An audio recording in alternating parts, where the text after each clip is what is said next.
Good afternoon, everybody. We're gonna start in just one more minute. My name is Aaron. We're gonna start in just one more minute. Thank you so much for joining us today. We start in one more minute.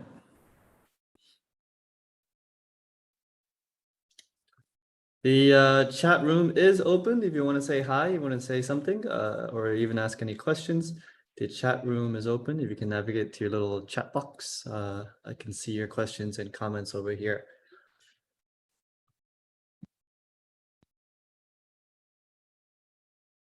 Okay, we're expecting a couple more people, but I guess we'll start off today's session. Thank you so much for joining us.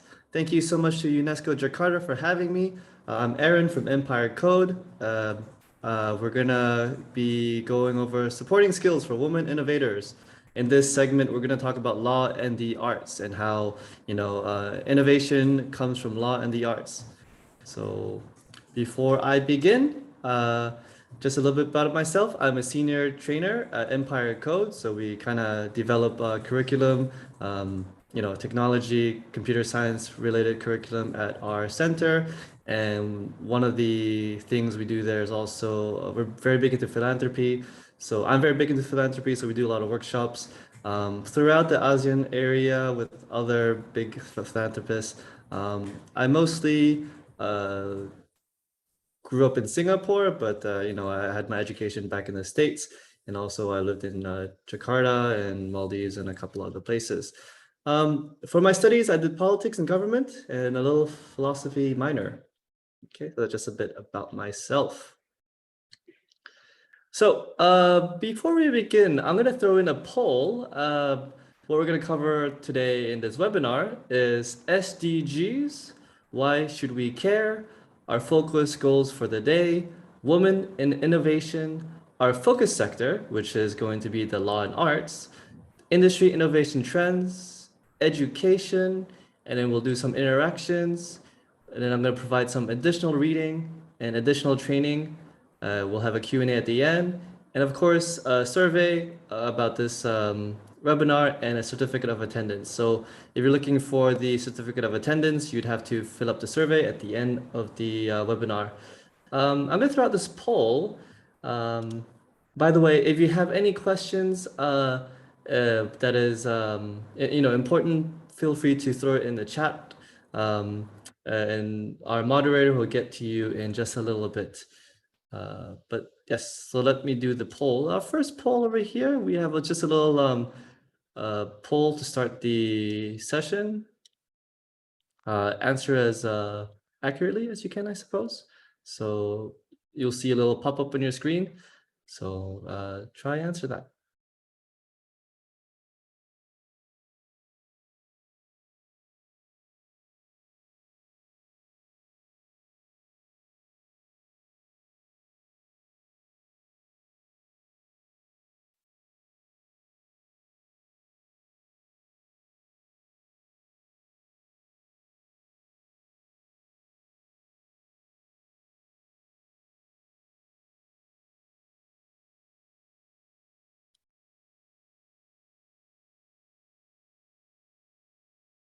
Okay, I see some answers coming in. I'm gonna let it run for just a little bit, maybe 2 more minutes, and then we'll talk about the poll.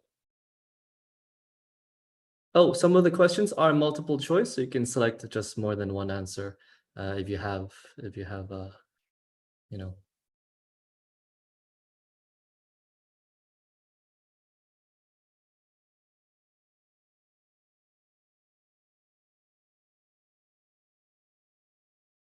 In the meantime, a Marie Joy Alingog, I do see your hand is raised. I'm going to lower it down for you just in case. If you have any questions, though, please throw it in the chat. Thank you very much.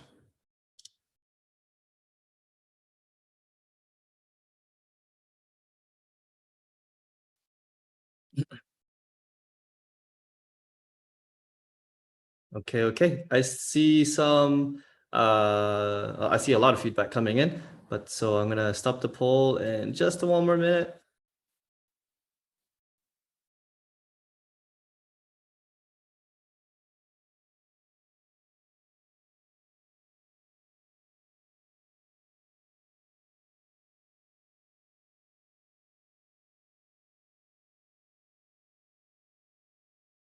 Okay, excellent. I'm going to end the poll over here, and then I can share the results. So, what do you expect from this training? We're going to go through a lot of different topics today, but one of the key things I do want to highlight is the SDGs.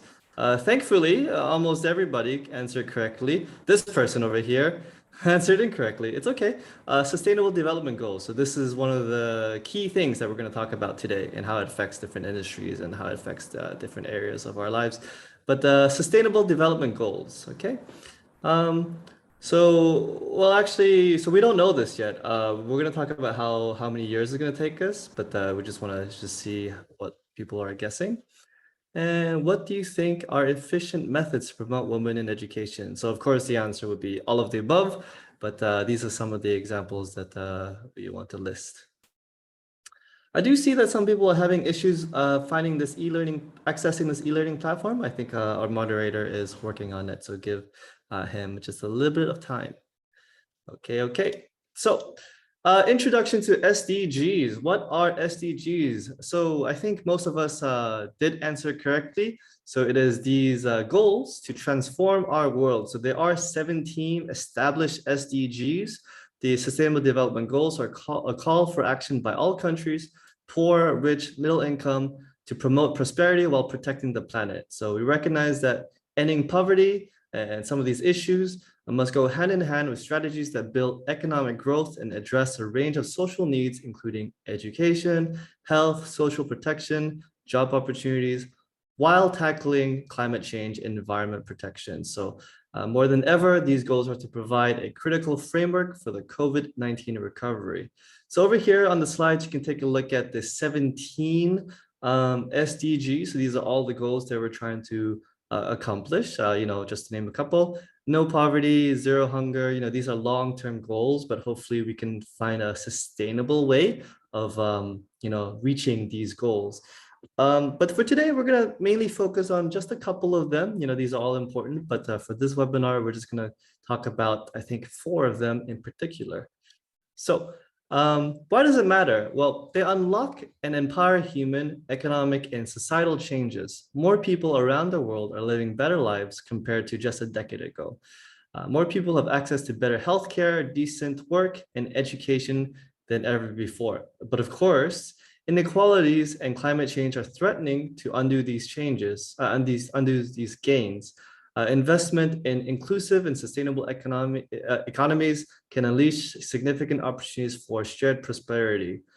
And the political, technological, and financial solutions are within reach. So yeah, our lives today is perhaps better than a decade ago, but that doesn't mean we need to stop and not pay attention to people that are in need, who do not have access to better healthcare, education, and better work. Inequalities and climate changes are still an ongoing factor that is diminishing our prosperity for everybody, our shared prosperity. Okay. So the 4 goals that we're going to talk about today, if you were to refer back 2 slides ago, you can see all 17 of them. But goal number 4 is just one of these important ones. Education. Education enables upward social economic mobility and is the key to escape poverty. Over the past decade, major progress was made towards increasing access to education and school enrollment rates at all levels, particularly for girls. Nevertheless, about 260 million children were still out of school in 2018, nearly 1/5 of the global population in that age group. So we have, 1/5 of the people that are supposed to go to school, not in school. And more than half children and adolescents worldwide are not meeting the minimum proficiency standards in reading and mathematics. So in each of these slides, we're going to go through some definitions, just so we can understand a base level of what we're talking about. Social mobility, the movement of individuals, families, households, or other categories of people within or between social strata in a society. It is a change in social status relative to one's current social location within a given society. So social mobility. Proficiency, of course, is your skill and experience for doing something. So how proficient you are, right? How much skills and experience you have, in doing task. Okay, the next focus for today is gender equality, of course. Gender equality is achieved when women, men, girls, and boys have equal rights, conditions, and opportunities, and the power to shape their own lives and contribute to development of society. You know, it's a shame if people, you know, women, boys, girls, do not have access to this, do not have proper access to education. We're kind of missing out on that workforce, right? So if half the people don't work because they're discriminated against, then we have half the people not working and contributing to a society that we can, you know, maximize our potential. Empowering women and promoting gender equality is crucial to accelerating sustainable development. Ending all forms of discrimination against women and girls is not only a basic human right, but it's also a multiplier effect across all other development areas. Some definitions: empowerment, the process of becoming stronger and more confident, especially in controlling one's lives, claiming one's rights. So yeah, so this is one of those biggest issues about equality and how maybe some, you know, gender or even races have different, you know, rights, and we want to have equal rights to everybody. That's like a basic human right. Discrimination is the act of making unjustified distinctions between human beings based on categories to which they're perceived to belong to. As the speakers before from the India Institute of Science, so stereotype is one of them, you know, gender is obviously one of them. Okay. Industries, innovation, and infrastructure. So goal number 9, again, if you refer to the slides previously, you can see all 17 of them. And this is just one of those goals that we're going to focus on today. Innovation, technology, progress are key to finding lasting solutions to both economic and environmental changes, such as increased resource and energy efficiency. Globally, investment in research and strategy as proportion of GDP increased from 1.5% in 2000 to 1.7% in 2015 and remained almost unchanged in 2017. So you see a huge gap of years, but it was only increased less than 1% in developing countries and at most, you know, 0.2% in an average. So we need to try to figure this increase in developing nations as well as, you know, keep it maintaining in developed nations. Industries, a group of manufacturers or businesses that produce a particular kind of goods or services. Innovation, the action or process of making changes in something established, especially by introducing new methods, ideas, or products. Infrastructure is the physical and facilities needed for the operations of a society or enterprise. So yeah, I'm going to go through all the slides today. So remember, all these slides are available on this share link. I know maybe a couple of people are having some issues with that. Let's figure that out in just a little bit. Yeah, so let's go on to the next one. And finally, goal number 17, partnerships for the goals. The SDGs can only be realized with a strong global partnership and cooperation. Of course, we need everybody to work together. You know, one of the strategies is, you know, rich, poor, everybody has to work together. The successful development agenda requires inclusive partnerships at the global, regional, national, and local levels, built upon principles and values and upon a shared vision and shared goals, placing people and the planet at the center. We are more powerful together. Yep. Okay. So women in innovation, no doubt we're trying to promote women in innovation. You know, one of those industry thing, you know, technology, innovation industry, we're clearly lacking women in woman. It's a very male, woman discriminated industry, you know, stereotypes all aside. So let's talk about women in innovation and UNESCO's commitment. So these are kind of the things that UNESCO in the more current years, up to 5 years, that is trying to aim for. So what UNESCO is committed to technology and innovation for gender equality. So these are some prompts that UNESCO is going to work on. Number 1, increase access for girls and women to digital skills and competencies.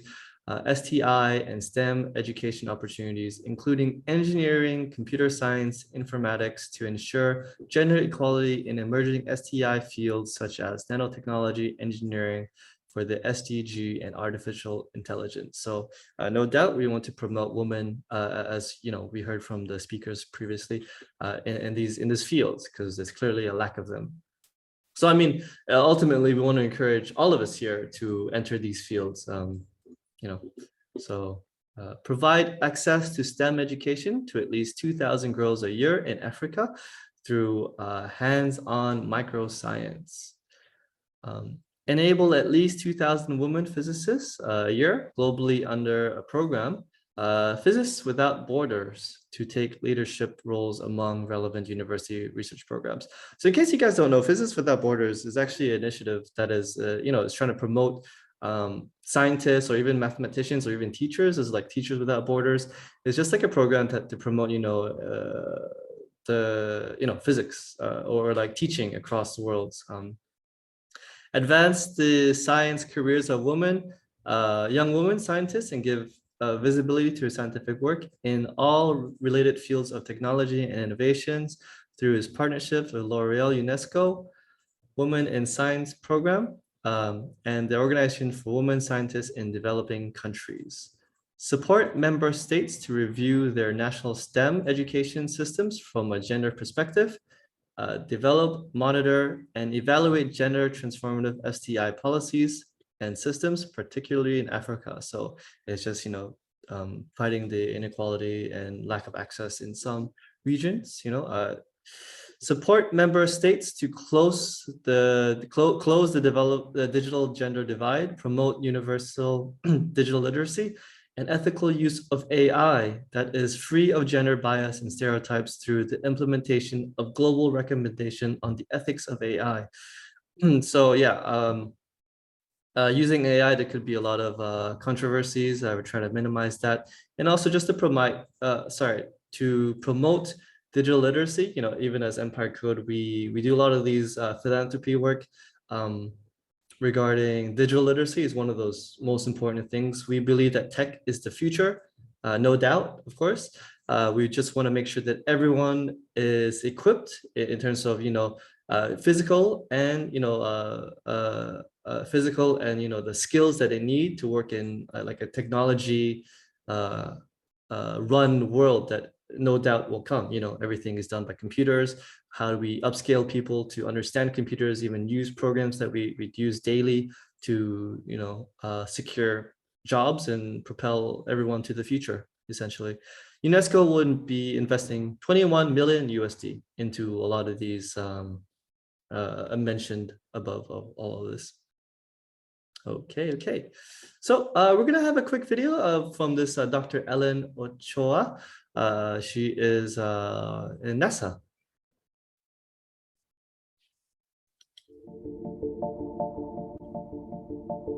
We do a disservice to society as a whole if we are not providing the same kinds of encouragement to women to contribute as we do to men. So to me, it's all about understanding, that inherently women and men are of equal worth, have equal amounts to contribute, and we absolutely need to make sure that we are getting those contributions from women. I'm Ellen Ochoa, an inventor, a NASA astronaut, and director of Johnson Space Center. People often ask me, if I decided I wanted to be an astronaut when I was a little girl, and I say, well, of course I was following the Apollo program. I mean, I think everybody in the country was following the Apollo program, and I was 11 when they landed on the moon for the first time. Listen, Tranquility Base here. The Eagle has landed. Nobody was going to ask a girl at that time, hey, do you want to grow up and become an astronaut? Because women weren't astronauts and really weren't allowed to be astronauts. T-minus 10, 9, 8, 7, 6, 5, 4, 3, 2, 1, and liftoff of Space Shuttle Discovery. It is a really exciting ride, you're at once you're trying to sort of experience the ride, but you're also paying attention to what's going on because you have to be ready at any second. The year before I went on this mission, I had been named to a presidential commission on the celebration of women in American history. So one of the things I thought of as I was going through this commission, knowing that I was going to be heading into space and that there were 3 women on the flight, was to get one of these flags from the National Women's Party that was used in the early part of the 20th century as women were fighting for the right to vote. So I was able to get a flag and to bring it with me into space, and then to be able to unfurl it in the new International Space Station, which was so significant because of the part that it played in getting women the right to vote. Getting a patent wasn't something I'd ever thought about when I first went to graduate school, or even, probably most of the way through my research, but we got to a point where I think my main thesis advisor, Professor Goodman, suggested that we talk to our, patent and technology office at Stanford. I certainly never thought of myself as an inventor, and I didn't go to graduate school to become an inventor or to get a patent. It really kind of came up as part of the process. I mean, there's so many different ways that invention and innovation are used in our society today, but it is a way that people can contribute from all walks of life. I never really thought about being a mentor to others till I was well into my career. And yet I see college students who are wonderful mentors to high school students. I see high school students who are wonderful mentors to middle school students. I wish I had thought a little bit more about that when I was those ages, but you don't have to wait, till you're older to really make an impact on other people's lives. I know myself how important it is to see somebody else doing that maybe you have something in common with or can relate to in some way. It was certainly an inspiration for me when the first 6 women were selected for the astronaut program, and Sally Ride in particular, because she was a physics major like me and because she went to Stanford, which is where I went for graduate school. And that helped me picture myself as an astronaut, which really seemed, like such an impossible dream. So I know how powerful that can be. And if there's anything that I can do to help students, just dream bigger dreams, have bigger goals, think about doing more than maybe they would have otherwise, then that's just hugely rewarding to me. I think about how I draw inspiration for the women who came before me and how meaningful that is to me, and to think that I might have that role in other women's lives. I think it's just another gift that I've gotten from NASA with what I've been able to do there.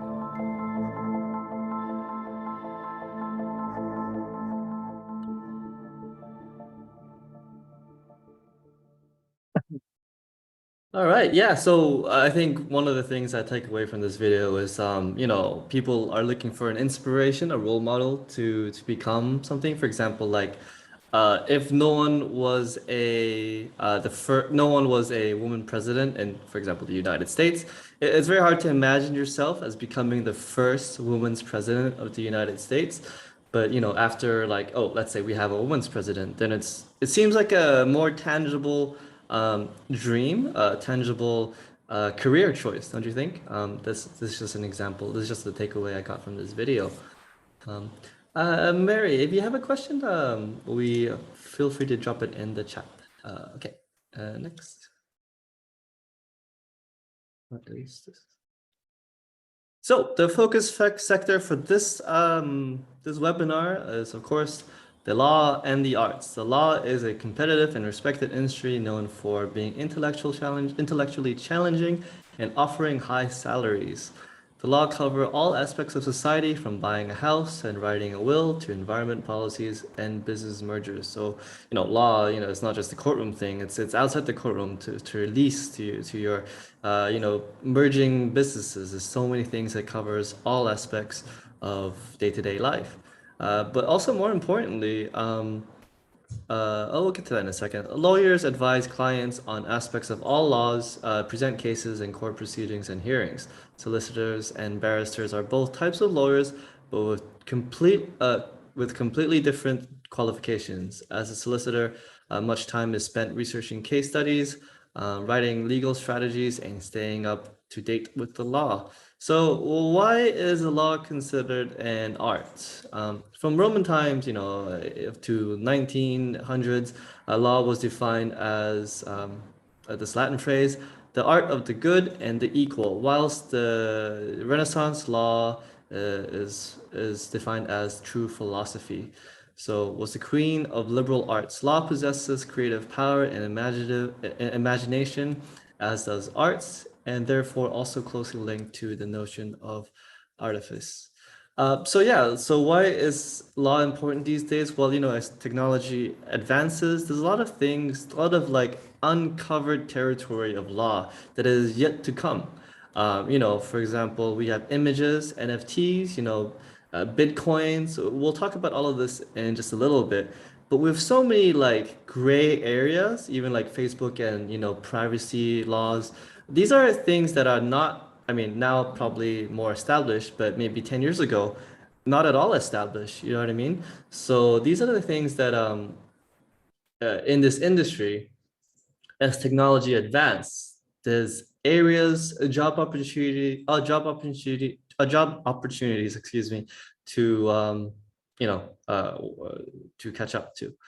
Other subjects within arts and social science, which is this BA, Bachelor of Arts, deal with ideas around identity and what it means to be human. There's a lot of philosophy in here. There's a lot of history, languages, media, communications, arts, performing, a lot of, it covers a lot of areas, essentially.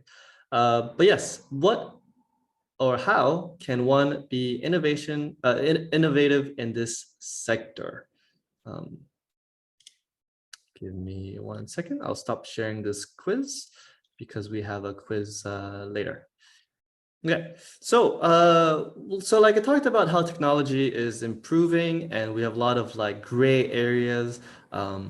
Let's talk about the innovators first. So we have Daniel Ek, who is a Swedish computer programmer and entrepreneur. He created Spotify, which digitalized music legally. Okay.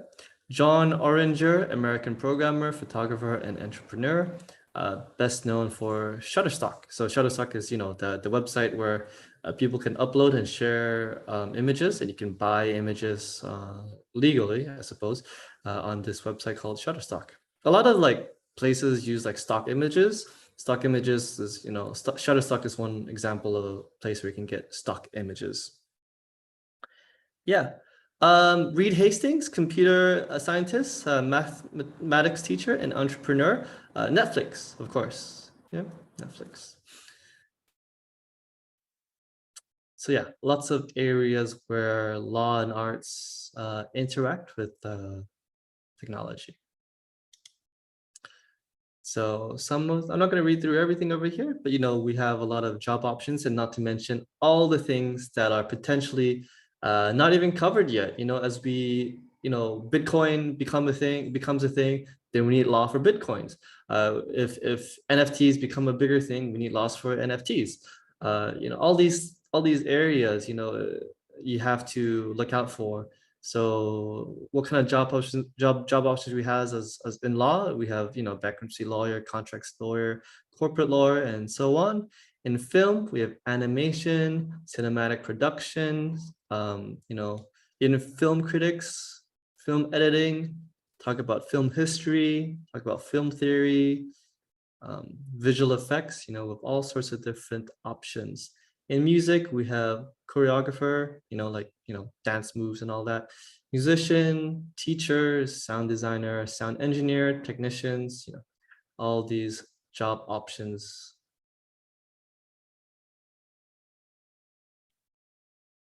Okay, so these are the very important industry innovation trends. So these are the kind of the most important innovation trends that we've experienced in or will hopefully experience in the recent years. So we have artificial intelligence, no doubt, very big keyword, AI, right?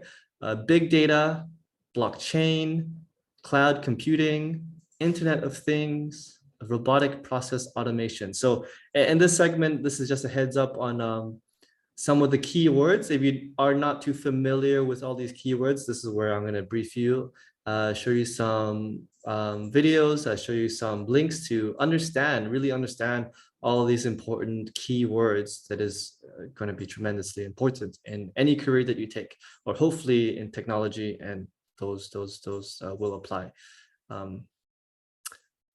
Yeah, so before we begin over here, let me just drop a poll. A poll after, sorry. Overview of AI, or also known as artificial intelligence. The field of AI began in 1956, but it is only in the last decade that significant progress has been made to allow technology to be widely used and experienced by many outside technology circles. So AI is so accessible these days, right?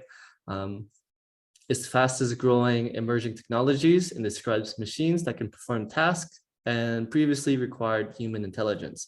So there's a lot of things that you don't necessarily like, oh, think that's AI, but like face recognition, QR codes that requires recognition of what is that? That's all AI. It's all done by AI. Machine learning takes a further step. It's one of the latest artificial intelligence technology where machines can learn by taking data, analyzing it, and taking action. And we'll talk more about kind of machine learning and all these other AI things in just a little bit. Okay, so I'm going to drop a little poll over here. Oh, hold on. What is this? Okay, we're going to watch a video about AI. We're going to talk about the differences between artificial intelligence, machine learning, and deep learning. Okay, and some examples of AI. Over here is a little video. Picture this, a machine that could organize your cupboard just as you like it, or serve every member of the house a customized cup of coffee. Makes your day easier, doesn't it? These are the products of artificial intelligence. But why use the term artificial intelligence? Well, these machines are artificially incorporated with human-like intelligence to perform tasks as we do. This intelligence is built using complex algorithms and mathematical functions. But AI may not be as obvious as in the previous examples. In fact, AI is used in smartphones, cars, social media feeds, video games, banking, surveillance, and many other aspects of our daily life. The real question is, what does an AI do at its core? Here is a robot we built in our lab, which is now dropped onto a field. In spite of a variation in lighting, landscape, and dimensions of the field, the AI robot must perform as expected. This ability to react appropriately to a new situation is called generalized learning. The robot is now at a crossroad, one that is paved and the other rocky. The robot must determine which path to take based on the circumstances. This portrays the robot's reasoning ability. After a short stroll, the robot now encounters a stream that it cannot swim across. Using the plank provided as an input, the robot is able to cross this stream. So, our robot uses the given input and finds the solution for a problem. This is problem solving. These three capabilities make the robot artificially intelligent. In short, AI provides machines with the capability to adapt, reason, and provide solutions. Well, now that we know what AI is, let's have a look at the two broad categories an AI is classified into. Weak AI, also called narrow AI, focuses solely on one task. For example, AlphaGo is a maestro of the game Go, but you can't expect it to be even remotely good at chess. This makes AlphaGo a weak AI.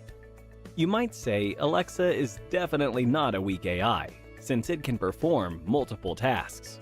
Well, that's not really true. When you ask Alexa to play Despacito, it picks up the keywords play and Despacito, and runs a program it is trained to. Alexa cannot respond to a question it isn't trained to answer. For instance, try asking Alexa the status of traffic from work to home. Alexa cannot provide you this information, as she is not trained to. And that brings us to our second category of AI, strong AI. Now, this is much like the robots that only exist in fiction as of now. Ultron from Avengers is an ideal example of a strong AI. That's because it's self-aware and eventually even develops emotions. This makes the AI's response unpredictable. You must be wondering, well, how is artificial intelligence different from machine learning and deep learning? We saw what AI is. Machine learning is a technique to achieve AI, and deep learning, in turn, is a subset of machine learning. Machine learning provides a machine with the capability to learn from data and experience through algorithms. Deep learning does this learning through ways inspired by the human brain.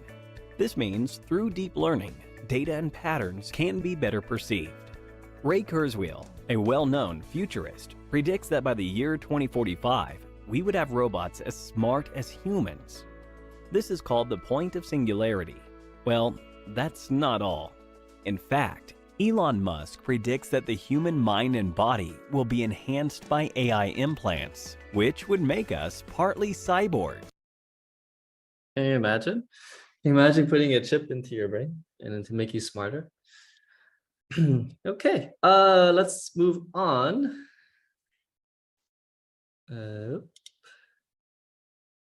All right, so the impact of AI, where it would impact, just to name some examples. In the law, contract analysis, we have contract review, legal research, and litigation predictions.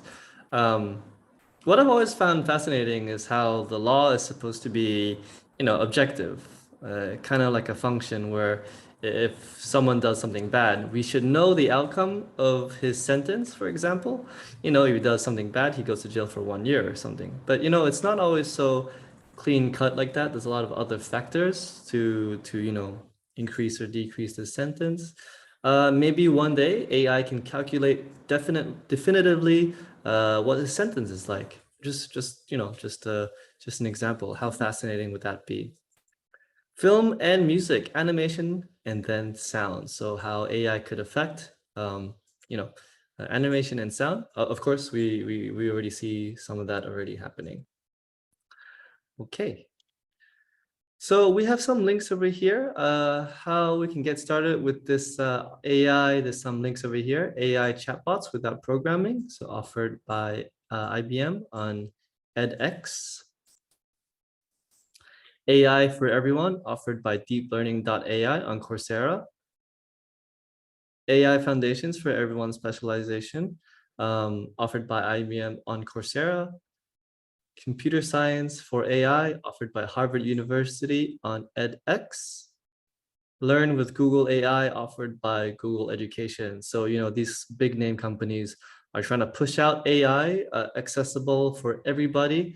Again, these links will be dropped on that slides. But yeah, so this is some links that get you started with AI, the study of AI, if you guys are interested. Yeah.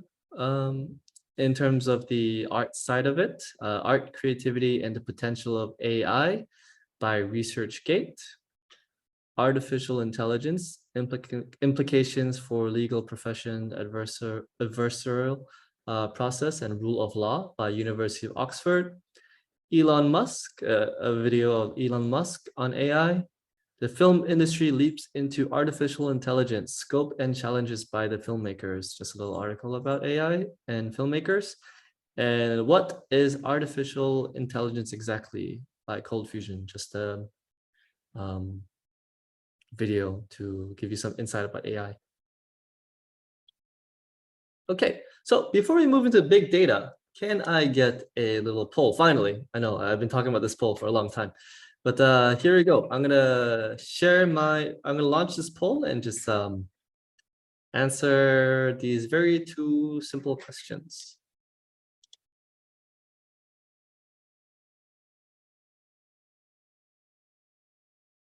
While I have you answering the questions, so for the link, I think the issue that some people are having is that they cannot copy and paste. So maybe you can try clicking the link, or maybe double check if there's any typos. I don't know if it helps you guys. because I just tested it myself. It works for me. I don't know, maybe at your Wi-Fi there's some, how to say, firewall or any, issues with that. Maybe save the link somewhere and then try it later. But it should be working. Hopefully it will work for you. Okay, let's take a look. We have almost everybody already, 60%. Let's get some more answers. All right, cool. We have plenty full of people answering. Thank you so much for participating. I'm going to end the poll and we're going to share the poll results. Okay, has your interest for AI for innovation increased? Yeah, I mean, AI is definitely one of those things that is applicable for everything that you're going to do. To make your lives easier, wouldn't be great if you had a robot like that video that can clean up your cabinet for you. So it's definitely something to consider going into. Do you think AI will take over the world? Yes, a majority says yes. So I think we have to stop thinking about zombies and thinking about robots. I think this is the takeaway from this whole session. You gotta watch out for robots taking over the world. All right, moving on. So the second big keyword, again, all of this is very crucial for this technology industry. We just want to give you an insight on all these important things. Big data is one of them. Data is crucial for making all kinds of decisions. It refers to the stored information and recorded operations which were performed by the computer in various forms. Big data can be understood as the same data presented in huge amounts of numbers. So basically data, but like a lot of data. This consists of information provided by both humans and devices. Big data is so large and complex that its size and storage that is unable to decipher and understood efficiently by traditional data management tools. So, if we have an Excel spreadsheet that has a customer of like, 100 people back in the day, and that's like, oh, that's a lot of work. But these days, big companies could work with, millions of numbers, millions of data from, Facebook would have like millions of data entries, how do we keep up with that? Well, we have technologies, coding technologies to keep up with that kind of information. Big data is just a definition of all these kind of data. Big data is driving a trend towards behavioral optimization. Personalized law, which is illegal decisions and rules, are optimized for the best outcomes, where law is tailored to individual consumers based on analysis of past data. Okay, data can help organizations understand their audience much better, right? Art companies can use this big data to assess their audience needs and gaps and any gaps in their current offerings. Art organizations like companies need to build relationships with their audience and to increase their loyalty. So we have all these big data, we can analyze it, see how it works. Maybe there's a gap. Maybe with all this data, we can see that, we need to touch upon this market, or we need to focus on something else. And analyzing this big data is important to understand. And yeah, so data analyst is a great career path if you guys want to consider. Since everything leaves a digital footprint, the unprecedented digitalization of our world has created opportunities for us to gain new insight from data that wasn't possible before. These insights help us improve business operations and increase revenue. So yeah, so just how we can use this big data to improve businesses, people, jobs, etc. Okay. In this video, in the following video, we're going to understand what big data is. What is data? We're going to talk about types of data: structured, unstructured, semi-structured, structured versus unstructured. Just a general overview of what big data is. Okay, so again, all these little keywords. Hopefully, you guys can take away from this session, understand these keywords in case even a conversation that pops up, you might need to know the definitions of these keywords. What is generated data? Human-generated data, and examples of machine data. All right, Let me play this video. Subscribe to our channel and press the bell icon to stay updated with Knowledge Hut. Hello and welcome to Knowledge Hut. In this video, let's learn about what big data is and how it's classified. Let us begin by defining the term data.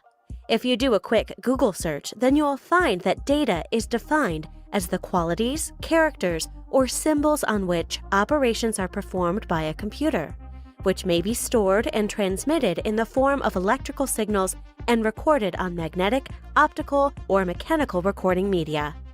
In simple words, we can say that all the facts and figures which can be stored in digital format can be termed as data.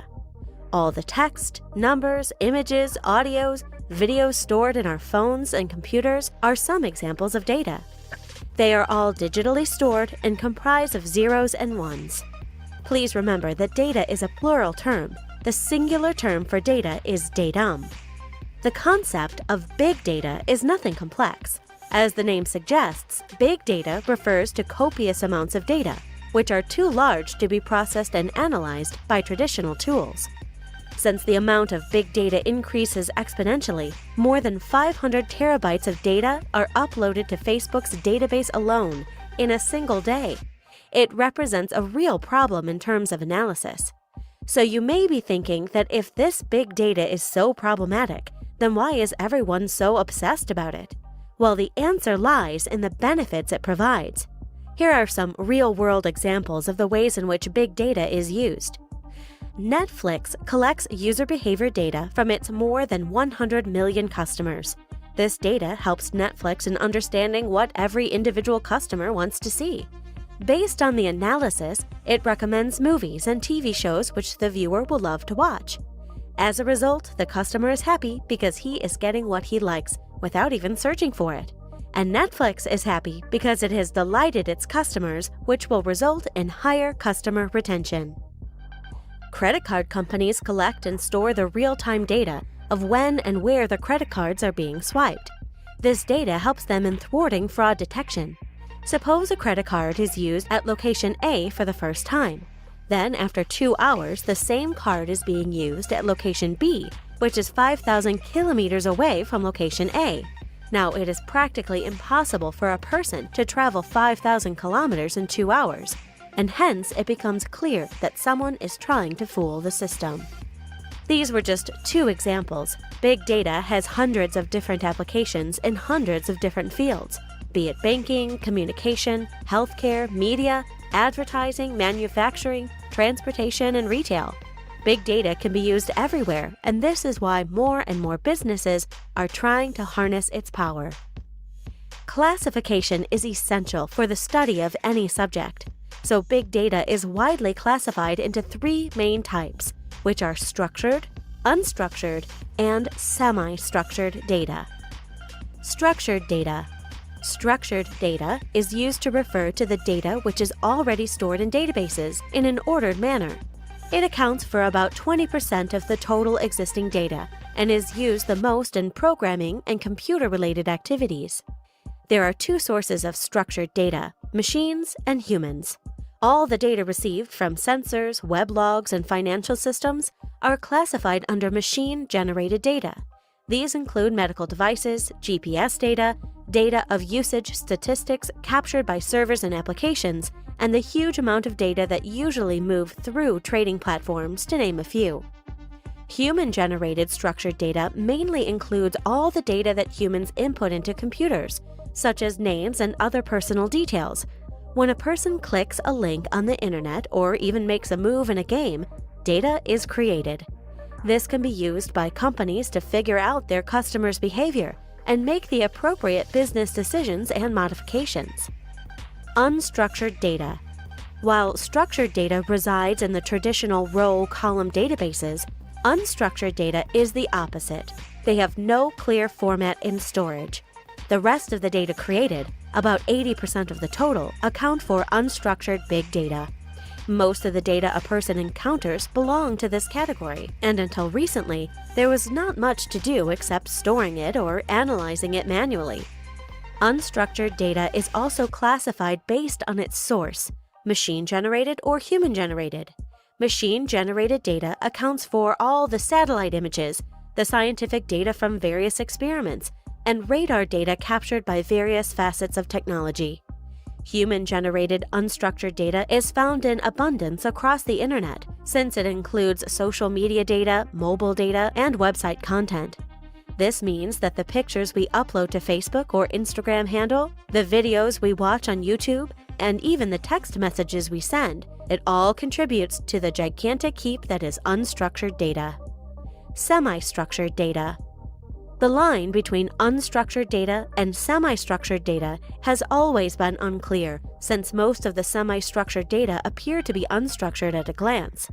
Information that is not in the traditional database format as structured data, but contains some organizational properties which make it easier to process, are included in the semi-structured data. For example, no SQL documents are considered to be semi-structured, since they contain keywords that can be used to process the document easily. Big data analysis has been found to have definitive business value, and its analysis and processing can help a company achieve cost reductions and dynamic growth. So it is imperative that you do not wait too long to exploit the potential of this excellent business opportunity. This was all about big data and the types of big data. Don't forget to subscribe to Knowledge Hut for more such informational videos. Cool. Can you imagine Facebook has, what was it, 500 terabytes of data every day, and they can't push the correct ads that I want to see? Can you imagine? All right, moving on. Let's take a look at some links that we can learn more about big data. Oh, yes, impact. So in law, how does big data can impact this? So we can build a client base, just a whole database of all our clients.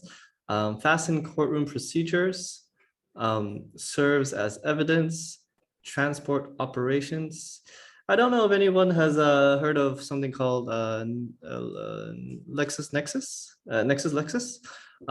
It's just like an online database of all, courtroom proceedings, all documents, a lot of documents. Can you imagine even 50 years ago, everything was manually, like lawyers had to go through manual books to refer to the laws, and now it's all online. You can find all the, online courtroom proceedings, all the documents online. So it helps us all, keep our data in one place. Film and music, consumer behavior and music recommendations. As we saw from the video, companies like YouTube and Netflix, they take your data and then they help you by using your information to push you maybe the shows that you like, the music that you like. You go on Spotify, right? And then it makes you a daily playlist, and these are like the music that the AI thinks you like, the similar music types that you like, and it's quite cool. It's quite cool. Or send you ads that you think you like. If you go on websites a lot, the website will push you those ads, and it's all generally helpful, sometimes not so helpful. Okay. So to get started in big data, applied data science with Python specialization offered by University of Michigan on Coursera. So even at Empire Code over here, we have a education sector that really emphasizes on coding, teaching Python, so if you're ever interested in coding, we also do that, but also these are some of the links to learn about Python, for example. Big data specialization offered by University of California, San Diego on edX. Data science specialization offered by Hopkins University on Coursera. Introduction to big data offered by USC, University of California, San Diego on Coursera. And introduction to data science offered by Matisse. So yeah, a lot of big schools are offering a lot of information online, accessible to everyone. These are just some examples. Big data and Hollywood, additional learning materials. Big data and Hollywood, a love story by The Atlantic. So this is a little article. Big data and its effect on music industry, big data tutorial for beginners by Ed Eureka, how Netflix use big data and analytics to generate billions by Celerity, the law and big data by Cornell University. And yes, so moving on to the next topic, but before I do, let me drop you another quick poll.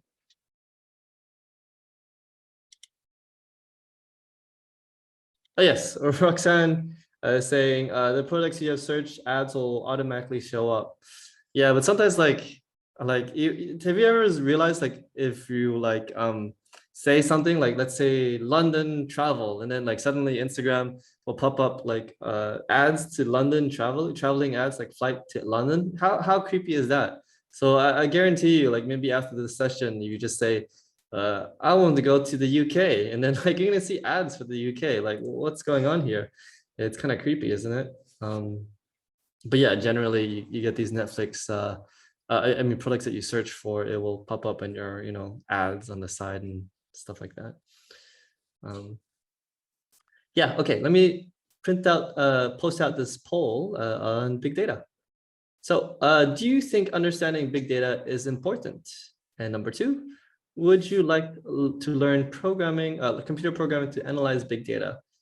So yeah, programming is one of those tools very important to analyze big data. So if you want to be like a data analysis, as a career path, or even like building like databases, then definitely computer programming is important if you're interested in something like that.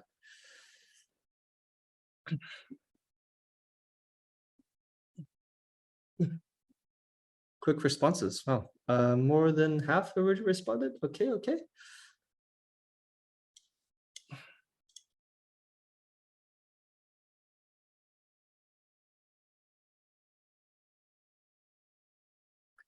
Alrighty, I'm gonna end the poll here, and then I'm gonna share the results. So, well, this is actually really surprising.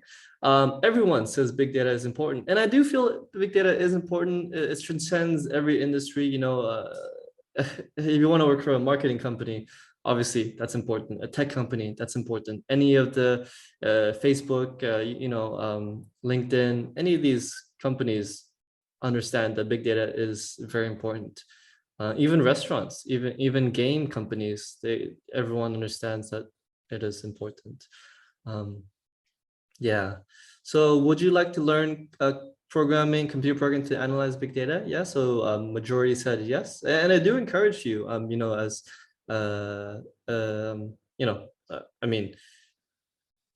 every programming language has its use in a lot of these companies. So you should definitely look into that. All right.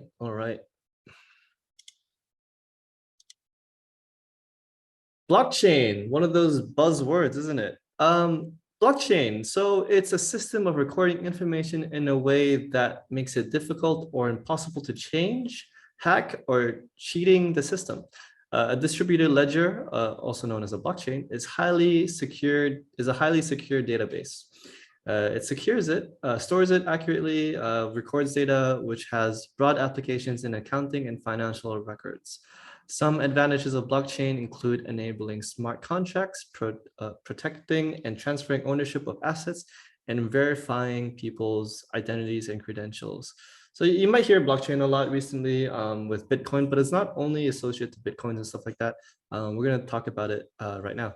Once blockchain is widely adopted and approved more extensively by industries and governments, it can benefit businesses by reducing costs, increasing traceability, and enhancing security. How does it do that? So in this video, we're gonna show you what a blockchain is, what is a blockchain, how it works, and why they are special.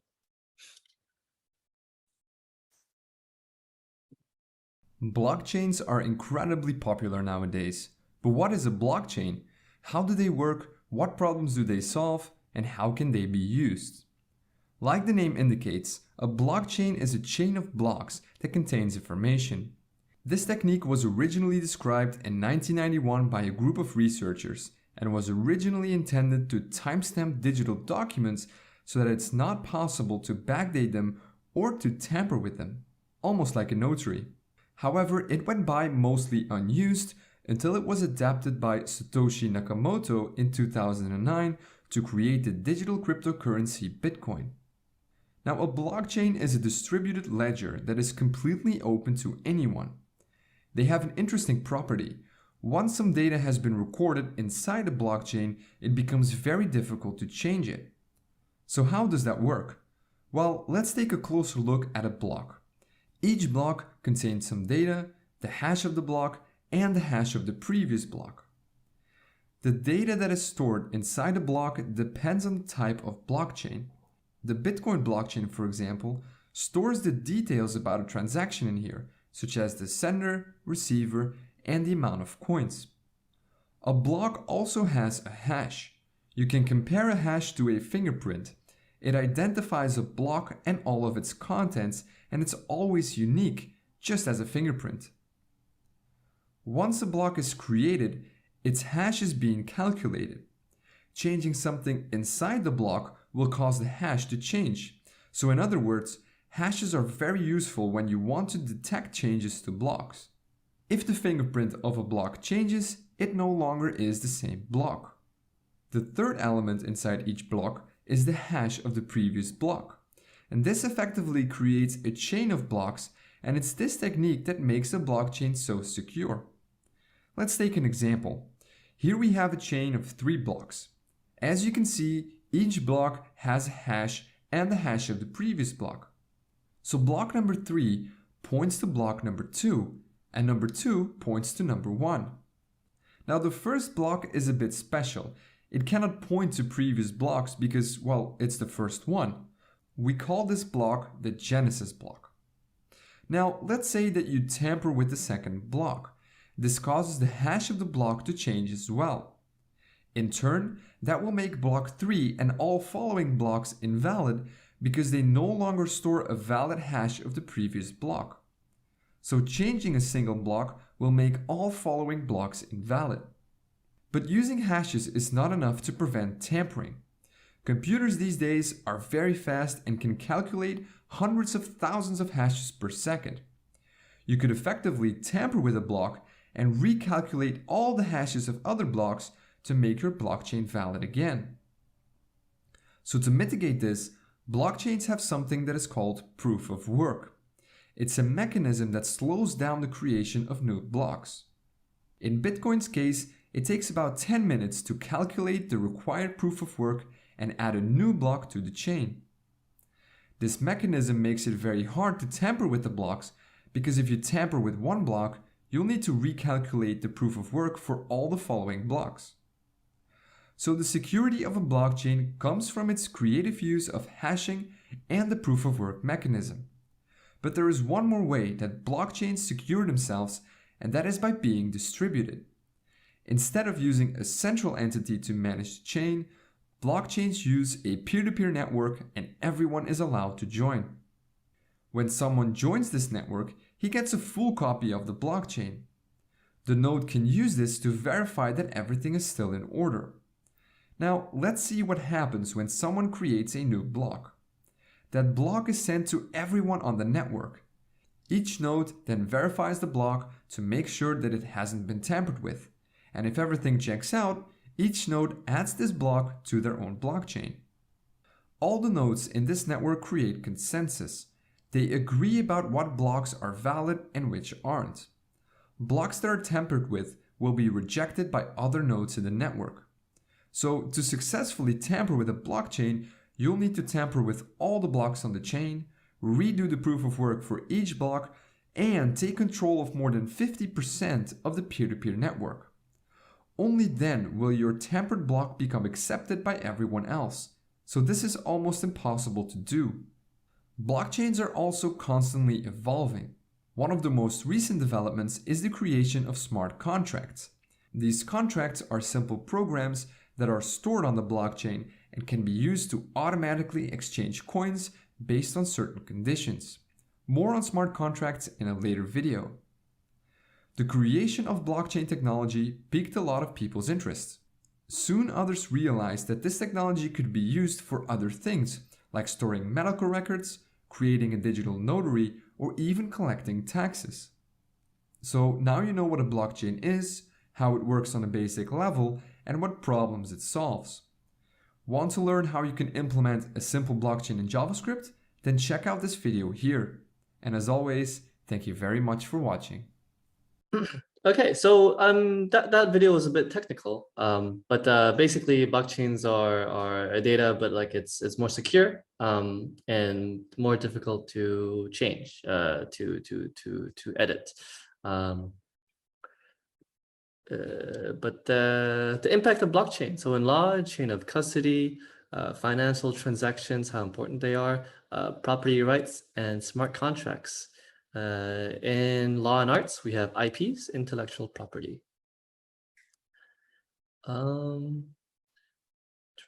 Okay, so where do we get started on blockchain? So we have blockchain basics offered by University of Buffalo on Coursera, blockchain theory 101 offered by Melaline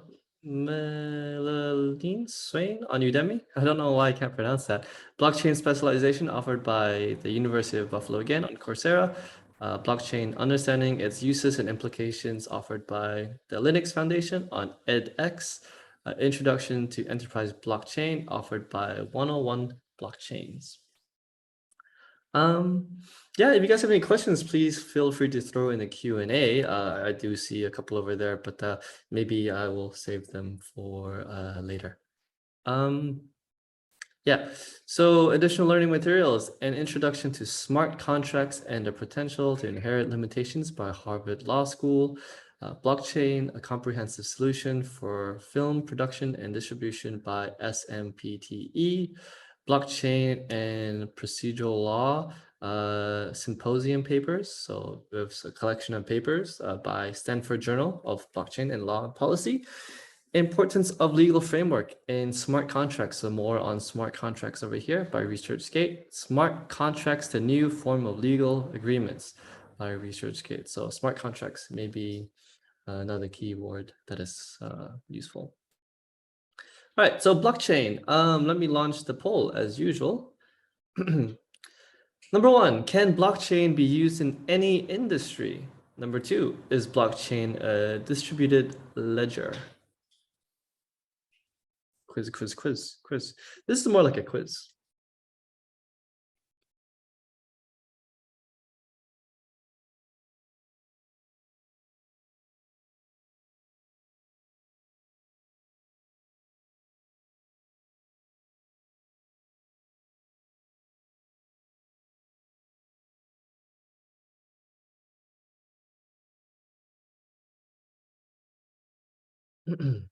Okay. Yeah. Wow, man.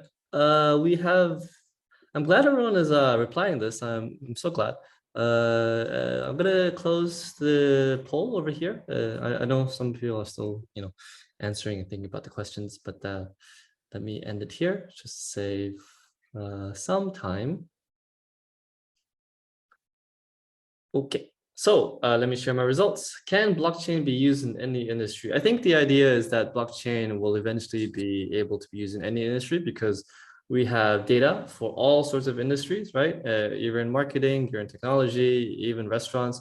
We collect data. Data is everywhere, right? We should collect data. Even like a restaurant, a simple restaurant, you use like a payment system or your customer list. There's some sort of data over there, and blockchain could be introduced in any of these. Yeah. Is blockchain a distributed ledger? So it is. In that video we saw it is a distributed ledger, but these technical things we can talk about that maybe in the future. Okay.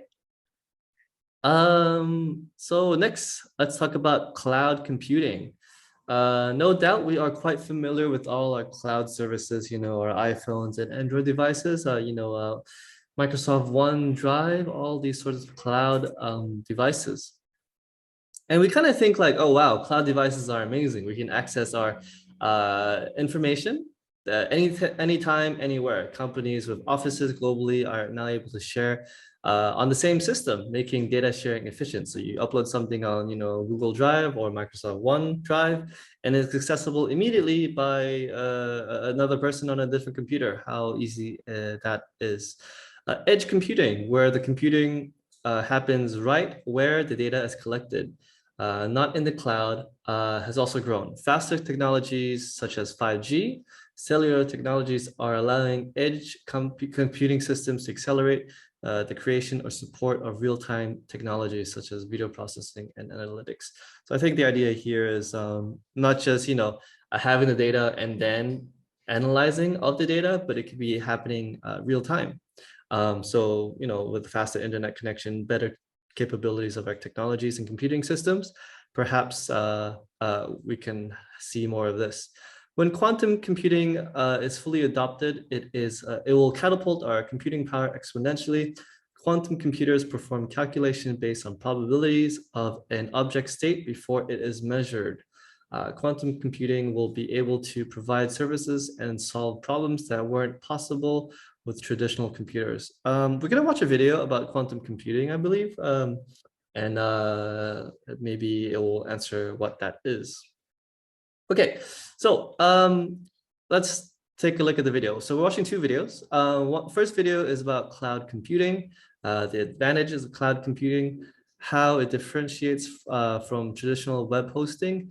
In the second video, we'll talk about edge computing, what devices are impacted by what devices are impacted by edge computing. Yes, okay. I'm gonna play this short video.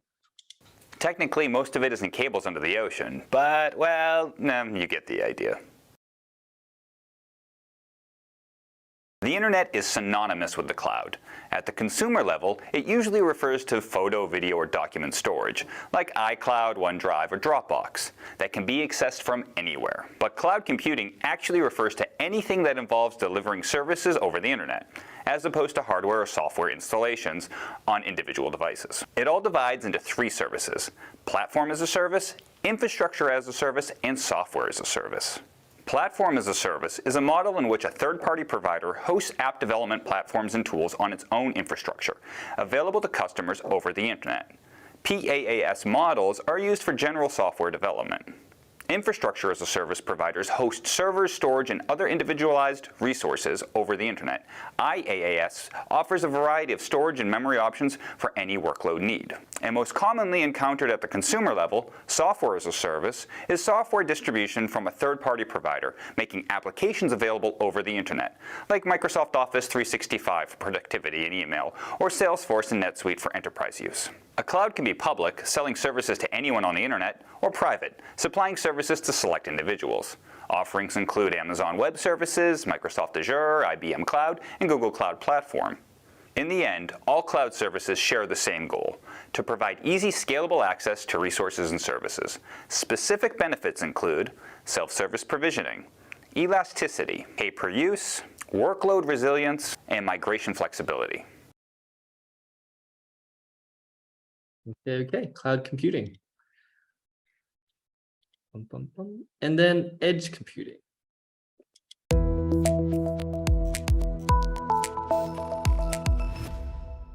What is edge computing and why it matters? Edge computing is exactly what it sounds like: computing that takes place at the edge of corporate networks, with the edge defined as the place where end devices access the rest of the network, things like phones, laptops, industrial robots, and sensors.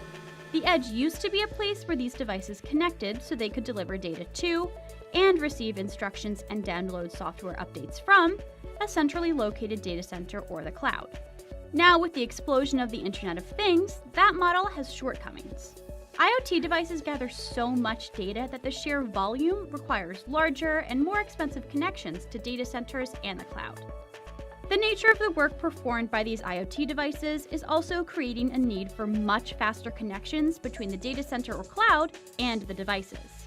For example, if sensors and valves at a petroleum refinery detect dangerously high pressure in the pipes, shutoffs must be triggered as soon as possible. With analysis of that pressure data taking place at distant processing centers, the automatic shutoff instructions may come too late. But with processing power placed local to the end devices, latency is less, and that round-trip time can be significantly reduced, potentially saving downtime, damage to property, and even lives. Even with the introduction of edge devices that provide local computing and storage, there will still be a need to connect them to data centers, whether they are on-premises or in the cloud. For example, temperature and humidity sensors in agricultural fields gather valuable data, but that data doesn't have to be analyzed or stored in real time. Edge devices can collect, sort, and perform preliminary analysis of the data, then send it along to wherever it needs to go, to centralized applications or some form of long-term storage, again either on-prem or in the cloud. Because this traffic may not be time-sensitive, slower, less expensive connections, possibly over the internet, can be used. And because the data is pre-sorted, the volume of traffic that needs to be sent at all may be reduced. So the upside of edge computing is faster response time for applications that require it, and slowing the growth of expensive long-haul connections to processing and storage centers. The downside can be security. With data being collected and analyzed at the edge, it's important to include security for the IoT devices that connect to the edge devices and for the edge devices themselves. These devices contain valuable data, but there are also network elements that, if exploited, could compromise other devices that contain stores of valuable assets. With edge computing becoming more essential, it's also important to make sure that the edge devices themselves don't become a single point of failure. Network architects need to build in redundancy and provide failover contingencies in order to avoid crippling downtime if a primary node goes down. The industry has already gone a long way toward addressing the demands of edge computing, and it's becoming mainstream. Its importance is likely to grow even more as the use of real-time applications becomes more prevalent. Yeah, I think that's a really concise video on edge computing. It's basically like having a chips inside of a device that calculates humidity or maybe pressure, and then it'll analyze and perhaps do turn off a valve or something like that instantaneously while it collects that information. Some industries is very important and required, or like not required, but like it does help it, and some industries can potentially without it, but it's just an idea. It's just funny that when I think about this kind of stuff, everything needs a chip now these days, right? And we know, like, as a gamer myself, like everything needs a chip, and that's why chip prices are so expensive, especially during this COVID era. Graphics card for our computers are so expensive because everything needs a chip. Our toaster needs a chip, our refrigerator needs a chip these days. How funny is that? Let's talk about the impacts of cloud computing. In law, we can be secure. One of those things that we need to think about is, because all our data are on cloud storage, it is, number 2 point is very efficient. We can grab all this data, but we also need to think about how secure it is. Obviously, a lot of companies have their own security measures, but we have data leaks, right? And how we can compete with those data leaks. In film, real-time discussions, remote computing power, security, and streamlining operations. Okay, so cloud computing, there's a lot of information here, just to go through some of them.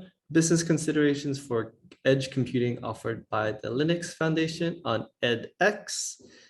We have the video we didn't watch is, maybe you could take a look at over here. There's a quantum internet and quantum computers. How will they change the world? Offered by Delft University of Technology on edX. And we have understanding edge computing in a cloud computing world, offered by LinkedIn Learning.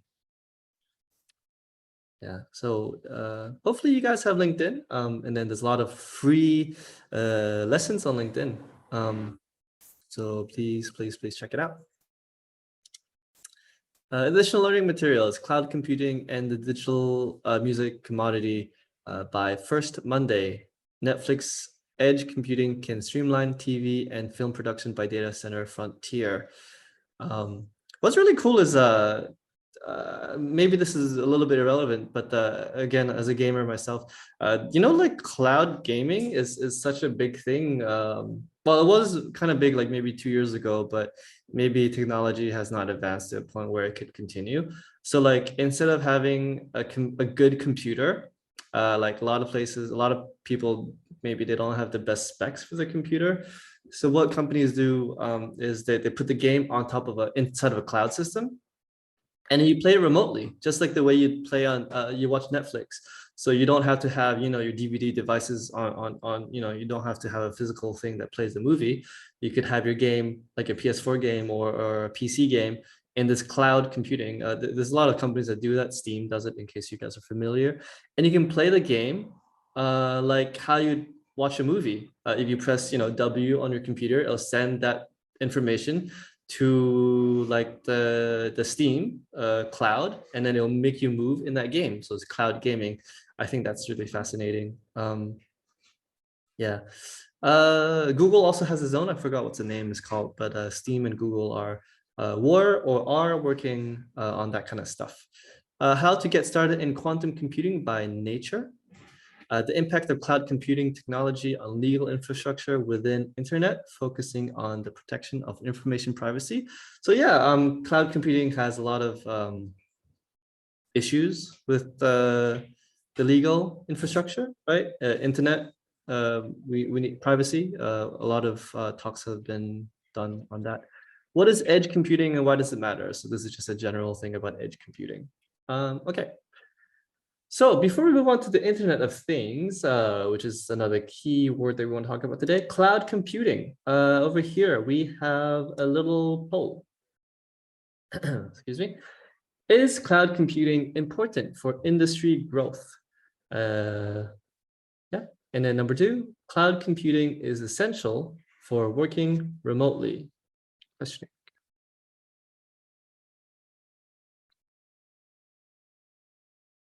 Okay, I'll stop it when we have 50%.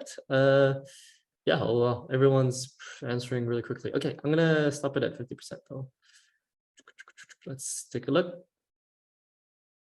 Excellent. So I'm gonna share it. Is cloud computing important for industry growth? I think it is. I think, like we talked about, if not now, everything is moving towards.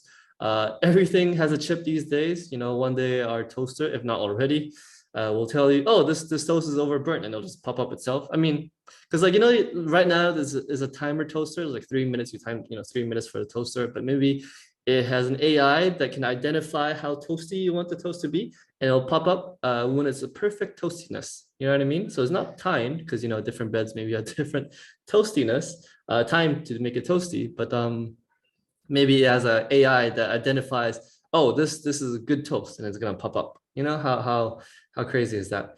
Cloud computing is essential for working remotely. I'd say so, because even I am working from home right now. All my important documents are secured in a cloud device, and then I can grab all this important information. And my computer benefits because I don't have it all on my computer and everything's online. Say if my computer gets destroyed, and then I have a backup because I just open a laptop and log into that cloud device. I'm sure we're all familiar with that. Cool. Who said no?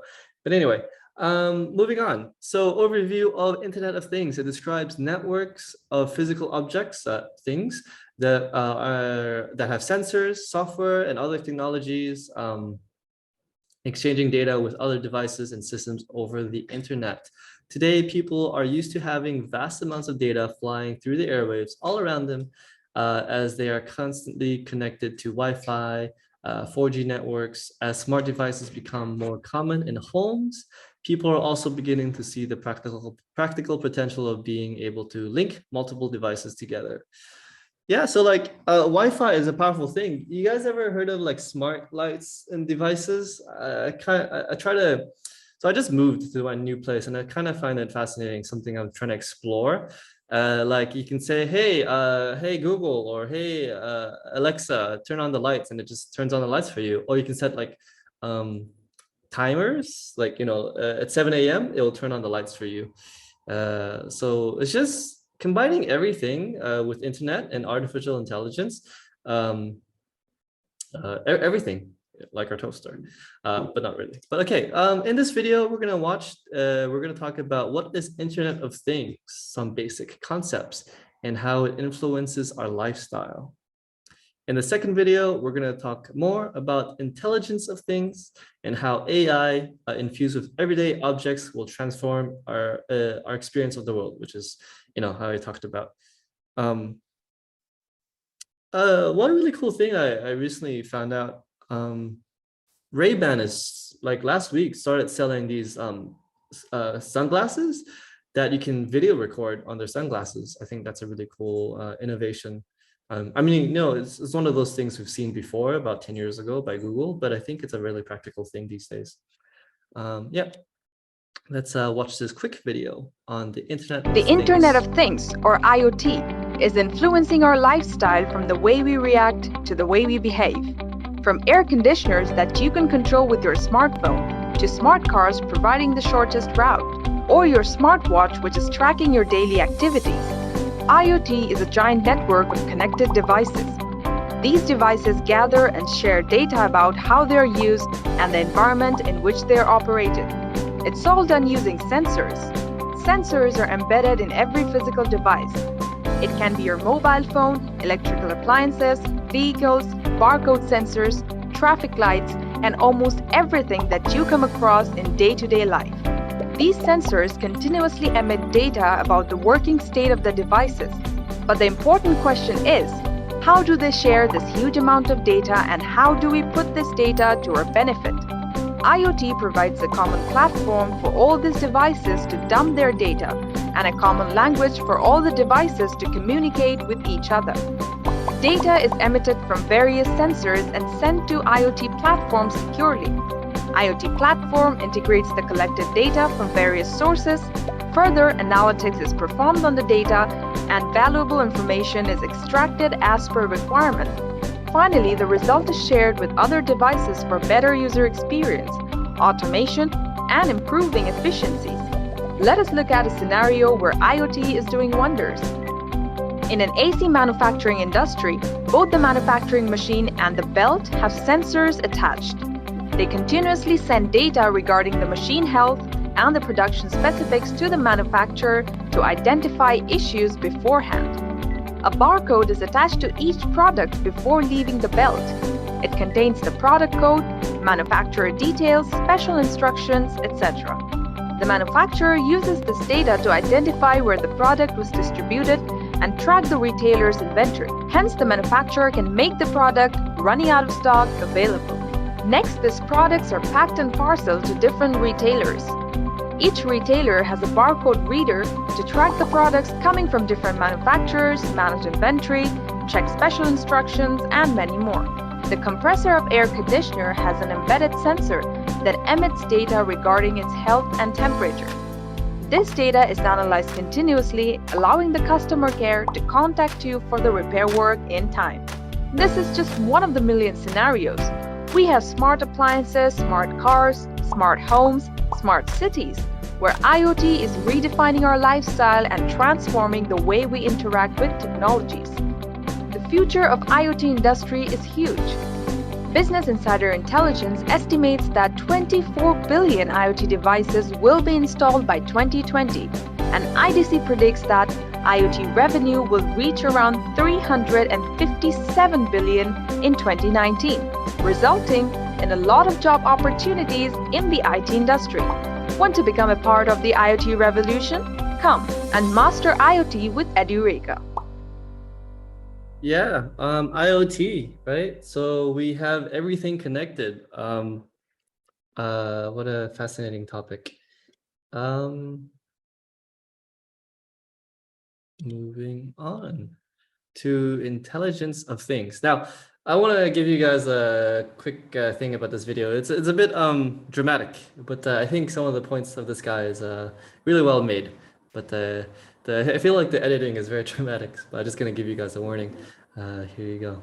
We've all heard the increasingly used trendy term, the Internet of Things, and how game-changing it's going to be as we extend sensors, miniature sensors, into everyday objects. Everyday objects will start to give us real-time feedback, and the world essentially will come alive. This is the Internet of Things. But what if we evolved the term a little further? What if instead of the Internet of Things, we enter the realm of the intelligence of things? The intelligence of things is where the Internet of Things meets artificial intelligence, because the future of artificial intelligence is senseless unless we extend it into the world of everyday objects. This idea that as we impregnate intelligence into the world of physical things that we inhabit, the world essentially will come alive. This real-time feedback, this interface that will become enlivened with intelligence will essentially will birth a world that will increasingly talk back to us. Now, how this will change human subjectivity, how this will change the human condition, the space of mind in which we dwell, is in the following way.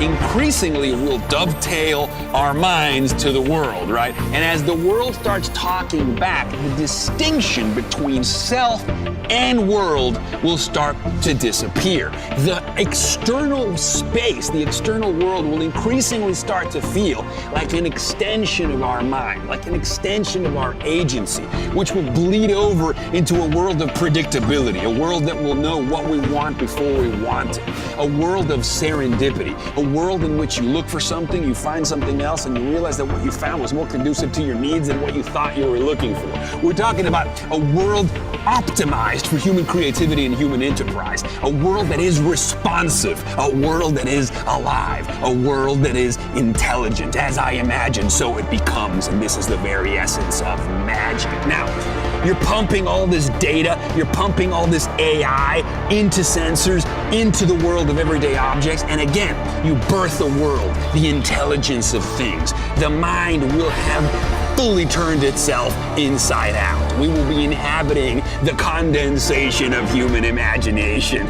The nodes in our brain, the neurons will have spilled out into the world. We will cloak the planet in mind and data.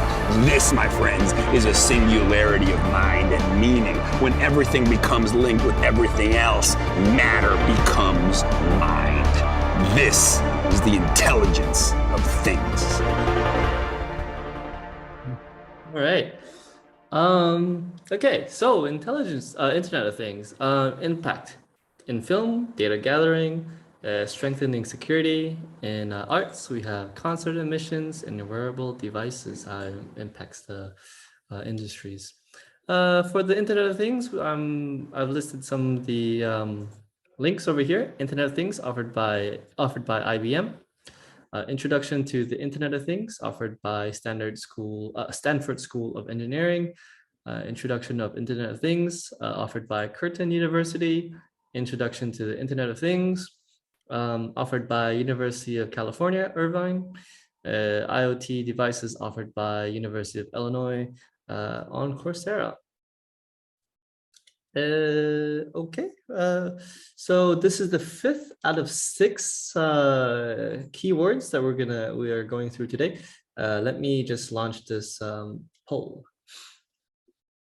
We should be just on time, maybe extended a little bit longer, but let's have this poll. So the guy previously, I do find that video fascinating, of course. It just kind of reminds me of like a joke that I once heard. So let's say we have, let's say I want to buy something. I gotta go to Amazon or whatever and look for that item. And then maybe because I search for this item, it will like pop up in my browser ads like, oh, I've been looking for a chair recently, actually. So it's popping up chair, Secret Lab chair, or all these chair companies is popping into my Instagram and YouTube page.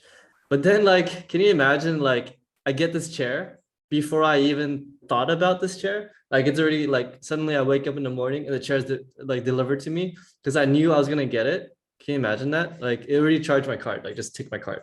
And then like I wake up and then I can hear a knock on the door and then it's my chair. Like how convenient would that be? You think convenience is like, oh, I can order something and it gets delivered the same day? That's convenience. But can you imagine the convenience of like before I even thought about it, it's already delivered to me. I just find it really hilarious. Okay, so over here, IoT, let me stop the poll. Let me share my results. IoT is a key driver behind smart home security systems. Yeah, so like, it's one of those things where it could be incorporated into everything, including our smart toaster, right? IoT describes physical objects that are embedded with sensors. So yeah, so basically you can put sensors in IoT objects. Okay, so just to press on a little bit further, we have more Internet of Things materials. Artificial Intelligence by the Internet of Things by ResearchGate. And so on. Okay. Cool. Robotic process automation. So RPA, it's just another keyword. And the final keyword of today's webinar. RPA, robotic process automation, can handle repetitive and time-consuming tasks. These tasks include document analysis and processing, which is plenty in many organizations. So RPA is especially suitable for law firms because of the many rote and volume-driven tasks that legal teams must perform on a daily basis, right? Compliance, due diligence obligations. So intelligent automation, IA, is a combination of RPA and IA and is capable of simulating human interaction. It could be even it can even understand and respond to client communication based on historical data. So more about that in this video that we're going to watch. We're going to define RPA. We're going to see where RPA can assist businesses. We're going to extract data with optical character recognition, benefits of having an intelligent RPA solution, benefits of having a low-code environment, benefits of having concurrent support, and benefits of having RPA as a service solution. Let's play this video. Hey everyone, today let's talk about RPA, or Robotic Process Automation. In my opinion, the definition lies more in the terms process automation and less in actual robots. But RPA is changing the software world much like physical robots have changed the world that we live in every day. For example, take a vending machine. There's not a person standing there sorting all your money and vending the goods. It's automated because it's a tedious task.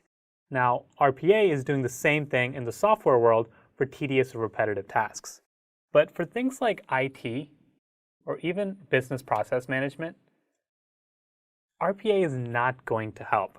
And that's because these require more specialized skills. So where can RPA assist? Well, let's start with an example inspired by one of my favorite TV shows. Let's say we've got a disgruntled employee. We're going to call him Pete. Now, Pete has to take a number of documents that are stored, digitally, and then convert them into forms that he then has to file. So this is a very tedious task. So he has to take all of these forms, write them out manually, and then finally actually go and file them. So this process, let's say he has to do this, 10,000 times. That means, Pete's going to be pretty unhappy about this because this is a very tedious, repetitive task. It's something that, with RPA, he could actually automate. So let's see what Pete would do if he wanted to set up an automation to do this flow. So the first thing he has to do is identify what's the data, where is it coming from? So in this particular example, the data is already in a computer somewhere, and let's say that it's coming in through email, or maybe his coworker Kelly is manually inputting them from phone calls with customers. So they take the customer forms, they put them into the computer.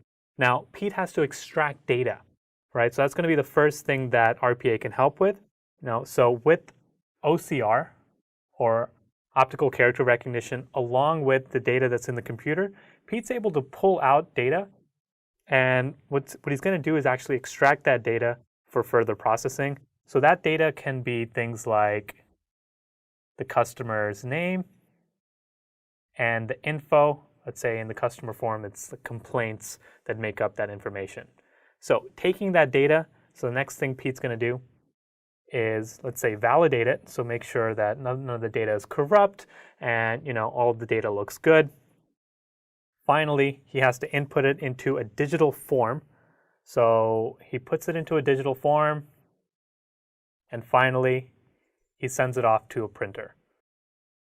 Now, at this phase, all Pete really has to do is take the final forms that are printed out and then file them, and that's going to be a whole lot easier to do than doing this manually for all 10,000 customer complaint forms that are coming in. So that's where RPA can really assist with tedious, repetitive tasks that require things like clicking through user interfaces, copying and pasting data, or kind of other things like optical character recognition where you have to extract data. So when choosing an RPA solution, which is going to enable you to do this type of automation, I'd say there's 4 major things that you really need to be looking for. Now, the first one I'm going to start with, you want to make sure that your RPA tool is intelligent. Now, in this particular flow, Pete used a lot of capabilities. So he used OCR, optical character recognition. In addition, he used different data manipulation techniques. So this enables Pete to do things like extract, input data, validate it. And finally, he even had a function to be able to print something out, create a physical piece of paper from a software-based automation.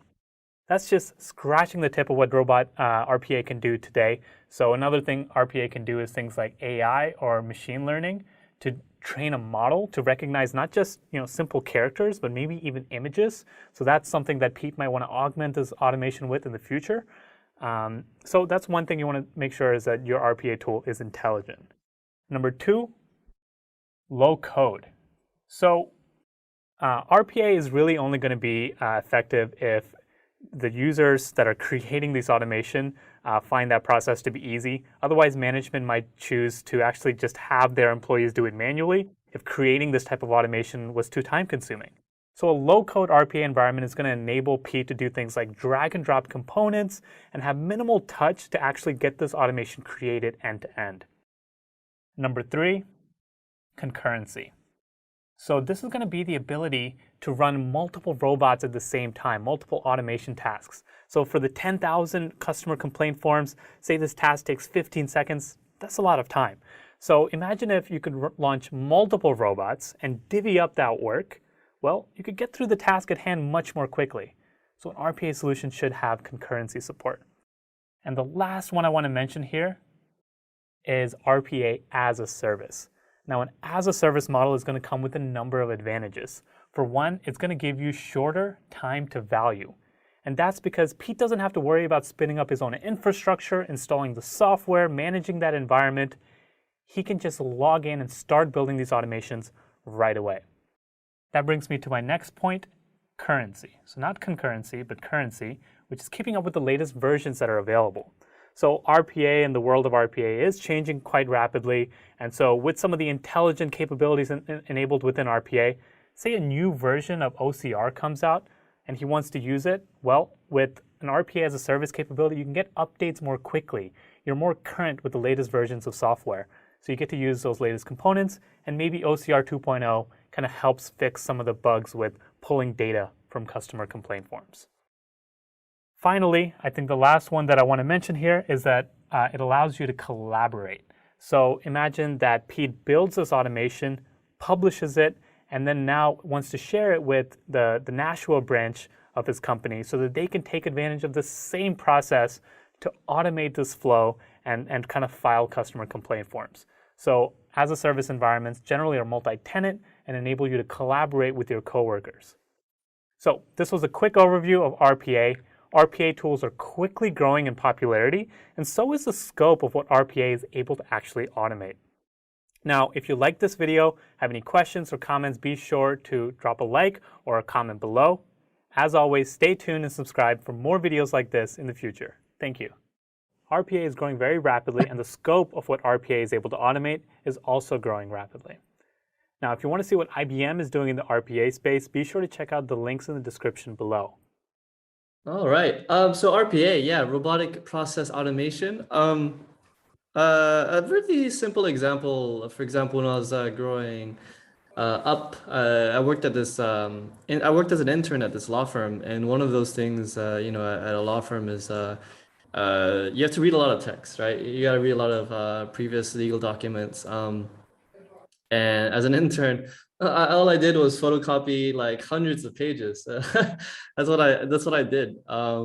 I just photocopied hundreds of pages, for the law partners to sift through, and maybe I would read it as well. So what this OCR is capable of doing is like you can scan it, and the computer can recognize that this images that you photocopied from a book or something, from anything really, from a picture. They can pull out the text, right? And they can put it into like a Word document form or a PDF form, and you can easily search. Instead of reading all of this information, I can just literally Control F and find and search the keywords that I'm looking for.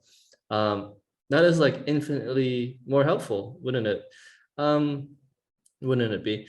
Yeah, so that's RPA. How it impacts database migration. Yeah, so like maybe previously you have all these forms to fill up all our clientele's information. We can put it online, you just scan it, put it in some, sieve it through a Excel spreadsheet. E-filing, like I said, you have the forms, your client's information, you just file it on a cloud service or something like that. Film and music, content creation, content discovery, and device activation. Okay, so yeah, some links over here, Beginner's Guide to RPA. One of the interesting things that he was talking about is low code environment. So some of the things to, some of the processes, using like all this like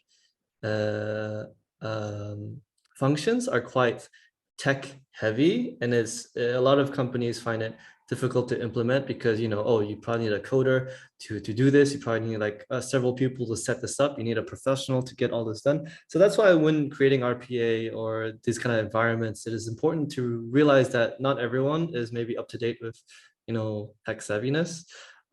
So when you introduce these kind of environments, I think basically what he's trying to say is it tries to be low maintenance, low coding environment, so it could be actually effective. So like maybe a person that is not too savvy can also operate these systems to make his life better. So he doesn't have to learn coding to just figure out how to file documents. You know what I mean? Getting started with RPA, offered by Automation Anywhere University. Introduction to RPA, Automation Anywhere, offered by LinkedIn Learning. Robotic Process Automation, RPA Overview, offered by Brian Lab on Udemy. RPA Lifecycle, Introduction, Discovery, and Design, offered by Automation Anywhere on Coursera. And additional links over here, we have Robotic Process Automation by Springer Link. And maybe towards the end, we have a video about what robotic process automation is by Ed Eureka. And this is our last poll for today. Here you go. We have question number 1. RPA is the use of computer software robots to handle repetitive tasks. Number 2, I would like to learn more about RPA. I mean, I guess it really depends on the industry. Not every industry can. I mean, a lot of places can. It's just to reduce. I mean, this is the answer, but it's to reduce repetitive tasks. Yeah. Okay. So because we are a little bit pressed on time, I don't want to keep you over here. I'm going to end the poll just now. Okay, so yes, the answer to the first question, it is essentially use of computer software, we have all different things, CPR, AI, whatnot, to handle repetitive tasks, even filing, just file automatically, maybe sift through the documents itself and then file it itself. And yeah, depending on what you're looking to do, you can choose to learn more about RPA in these links provided or not. Okay. So we'll interact a little bit in the chat, and I'll also answer some Q&A if you want us to open up the window. Oh, Roxanne, yeah, why does he make it look so scary? Sorry, I didn't see this until just now. Yeah, it's a bit dramatic, isn't it? But yeah, it's insightful and kind of, I don't know, maybe motivating. Because you know, you can imagine a world where everything is done by robots, essentially. How else would we like to see innovation in your field? What skill sets? Okay, let's talk about number two. I think number two is a really good one, just to save time as well. Let's jump into number two. Let's talk about it in chat. What skill sets do you think are required to achieve the innovation of all the six things that we've mentioned? What are the skills that we're looking for? What in your mind is something that you would like to upscale yourself in and perhaps think useful in, you know, jobs or accelerating or you know, in the next couple of years? Anybody? Ah, that's the one. Annie Rodriguez. Rodriguez. Yes. That's the one I jump into. Coding is definitely a very important sector. That will be very, very important.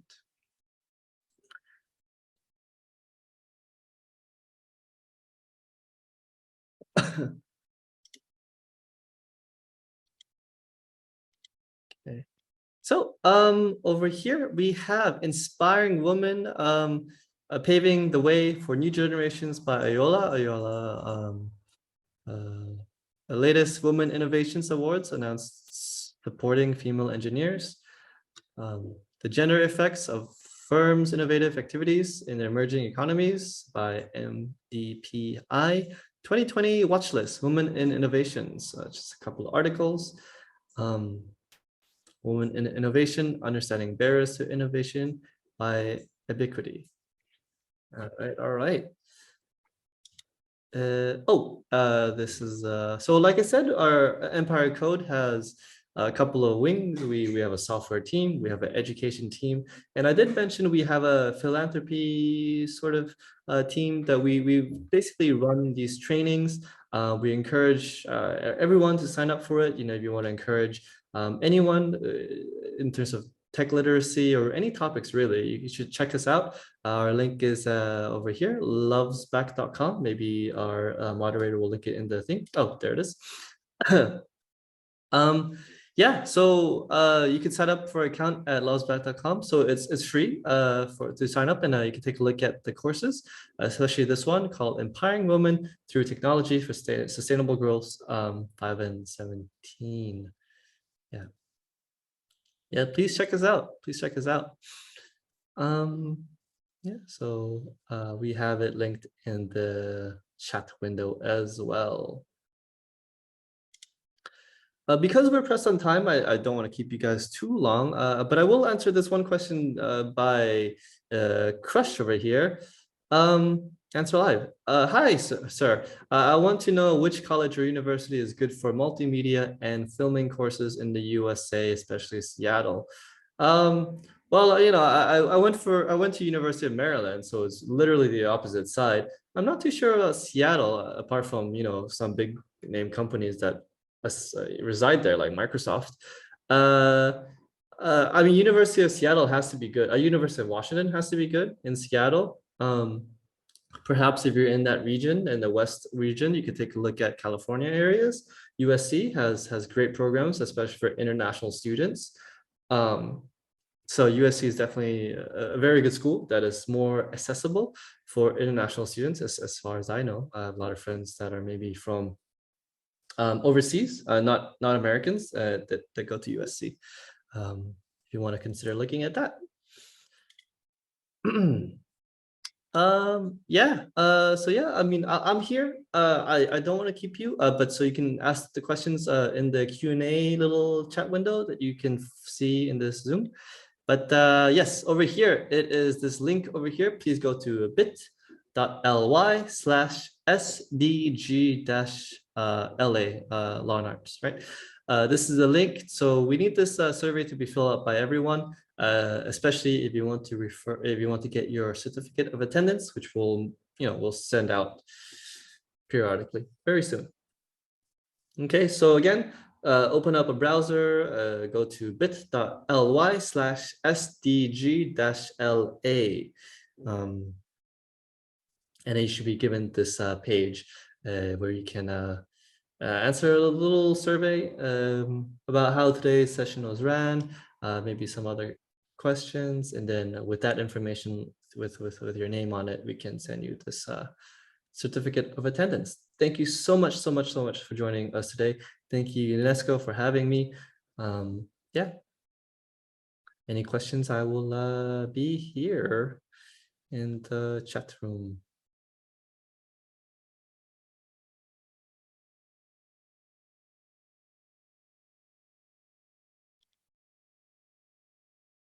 In the Q&A box. Our moderator dropped the link in the chat box, I think. You can click on the link if that's faster.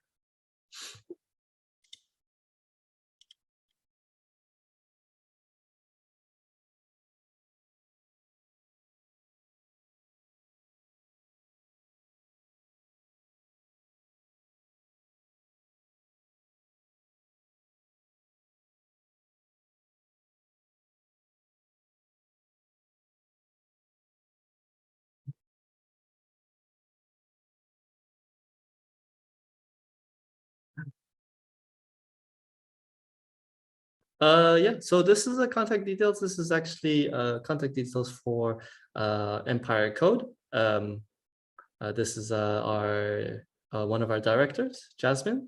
So if you ever want to contact us for anything, please drop us an email at support@lovesback.com. That is listed our Singapore number. We do have offices over in the Southeast Asia region, including Jakarta, but that is the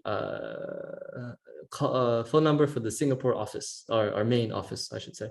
The link, yes, the link is over here, bit.ly/SDG-LA. It is also available on the chat window if you like to refer to that over there. But yeah, after you fill out that form, I guess we will end today's session over here. Thank you so much again for joining me. My name is Aaron from Empire Code. Hope to catch you next time. We have another, these sessions have been running throughout last week and this week. We have one more coming up. I don't know if our moderator wants to drop the link to sign up for our last one. It is for medicine and pharmaceutical stuff. So it's basically the same idea, but maybe more appropriate for medicine and pharmaceutical related topics.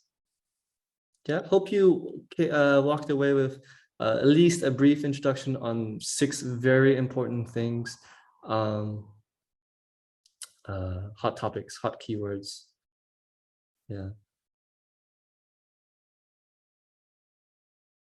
Yes, our moderator dropped the last link over here for the medical and pharmaceutical one. There were others for the accounting side as well, but that's already passed. And engineering, but that's already passed. Seems like everyone is still here. That's great. You can ask me about live questions if you want. No, just kidding. But yeah, I'll end today's session very soon. I assume everyone is still filling up their surveys. I'll leave the link up here for just a little bit longer.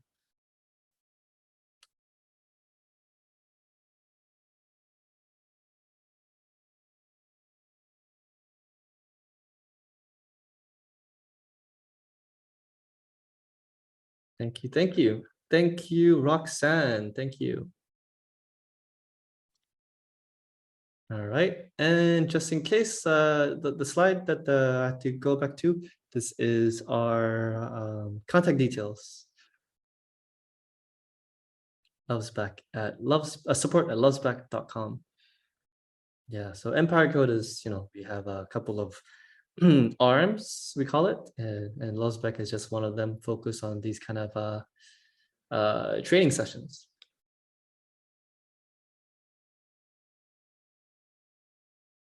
Okay. On that note, again, finally, I would like to thank everyone for joining us. This is the ending of my talk over here. Oops, I will stop the share. Thank you, Annie. Thank you so much for joining me. I will end today's session over here. see you guys around. Yeah, see you guys. Thank you, Annie. Thank you guys.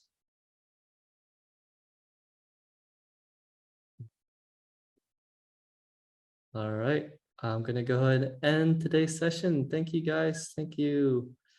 Bye-bye. See you guys.